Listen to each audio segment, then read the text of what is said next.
Parliament of Sierra Leone is the legislative branch of the government of Sierra Leone. It is principally responsible for making laws.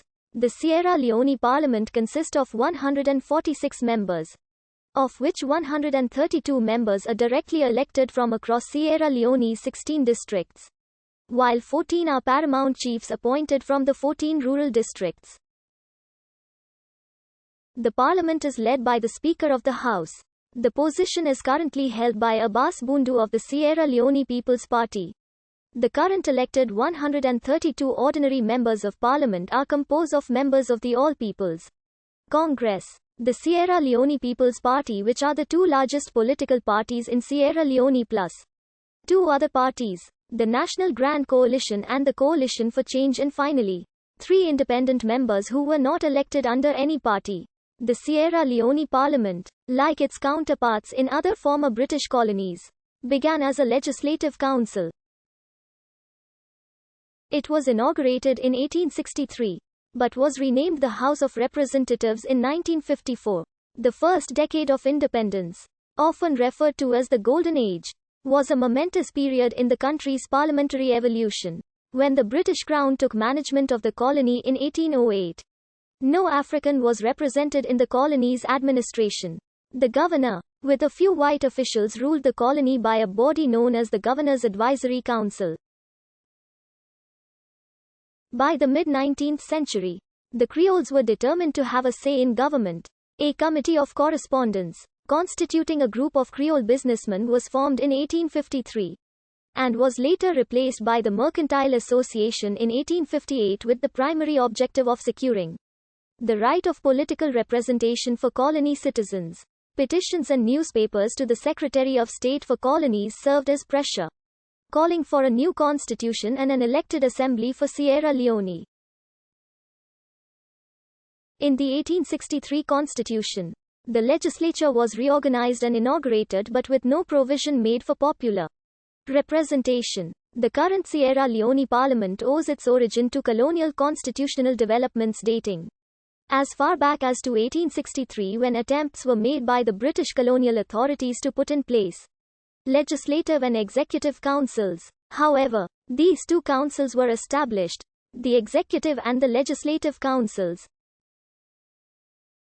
The executive council constituted the following: the governor, the chief justice, queen's advocate, colony secretary, and the officer commanding troops. These were known as the official members. The unofficial members were known as Charles Heddle, a European African, and John Ezedio, a Sierra Leonean. Both the official and unofficial members constituted the Legislative Council, which was responsible for enacting laws for the colony. But too much of executive powers were vested in the governor. Due to riots and strikes by railway workers, more anti-colonial pressure was mounted, which led to the formation of the National Congress for West Africa in 1920 with men like F. W. Dove, a businessman, and H. C. Bankole Bright, a medical doctor. This Congress demanded the following: a party-elected legislative council in each colony. This, however, met with failure even when the delegation was sent to London to press for action. The Protectorate by then was legally regarded as a foreign country. This historic process was ongoing when the governor came into the scene by the name of Sir Ransford Slater. He was prepared to concede to the demand for popular representation, but to him it was absurd to have a legislator for both colony and protectorate.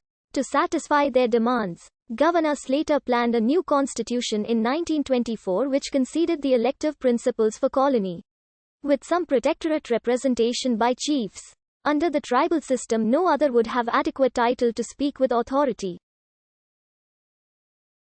Membership of the legislature was increased to 21 with 3 paramount chiefs. From the 21 members, 11 were appointed by the government, added to 10 unofficial members. Out of the 10 unofficial members, were 5 colony representatives elected from among the educated Creole elites and the 3 paramount chiefs from the protectorate nominated by the governor. This registered a significant development for African representation in the Legislative Assembly.